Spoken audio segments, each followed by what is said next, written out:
Christian Audio, a division of Recorded Books, presents When Work Hurts, Building Resilience When You're Beat Up or Burnt Out by Meryl Herr. Narrated by Emma Faye. Introduction. The Pain of Work. I don't know how long I lay on the floor sobbing. Maybe it was 5 minutes. Maybe it was 50. Time stood still the second I uttered, I lost my job. That was August 2010.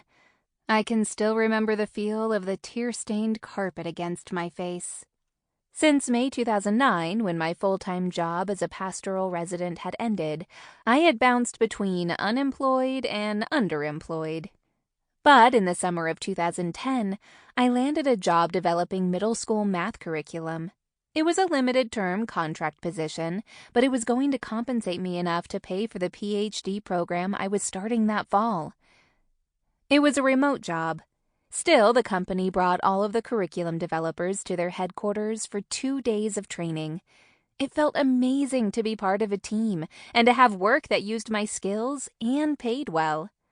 A month into the job, the project supervisor called me for a quick performance review. They loved my work.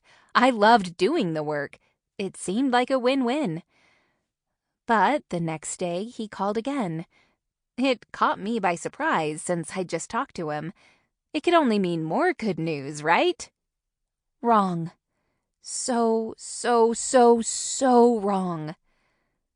I can't recall the entire conversation, but I remember the essence of it. Meryl, we just had some budget meetings and we have to make some cuts. We're eliminating your position. I couldn't make sense of it. Wasn't my work amazing? Why did my position get eliminated? Why not one of the other curriculum developers? Why me? In an instant, my job disappeared. I picked up my phone and called my husband. I told him I had lost my job. And then I collapsed to the floor and wept. I was devastated. Full of hopes and dreams. Once upon a time, I felt excited about work. I had a vague sense of calling, that God was inviting me to help people develop deeper relationships with Him. That calling gave me enough direction to go to seminary. When I graduated with my Master of Divinity degree, I felt this Holy Spirit current charging in my veins, and a deep assurance that my friends and I had been well equipped to steward the gospel, no matter where God sent us.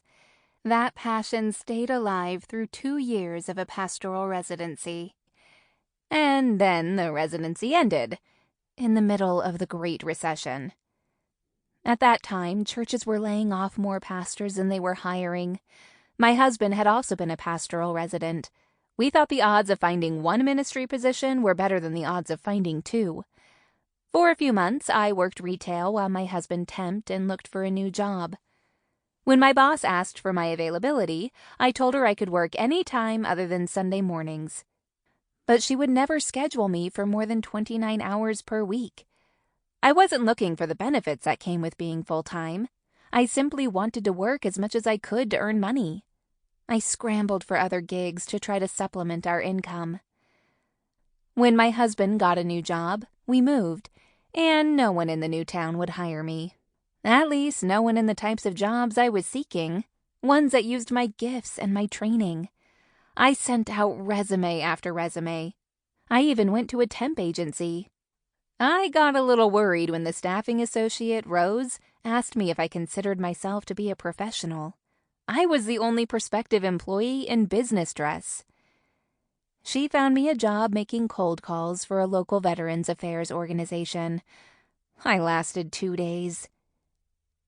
At my lowest point in all of this, my husband would come home from work for lunch and find me in my sweats, eating lunch and watching the Jerry Springer Show, the trashy talk show that came on after the WGN midday news. The show took up topics like contentious love triangles, revenge plots, and paternity test revelations. Somehow the show brought consolation. I would think, at least my life's not that bad.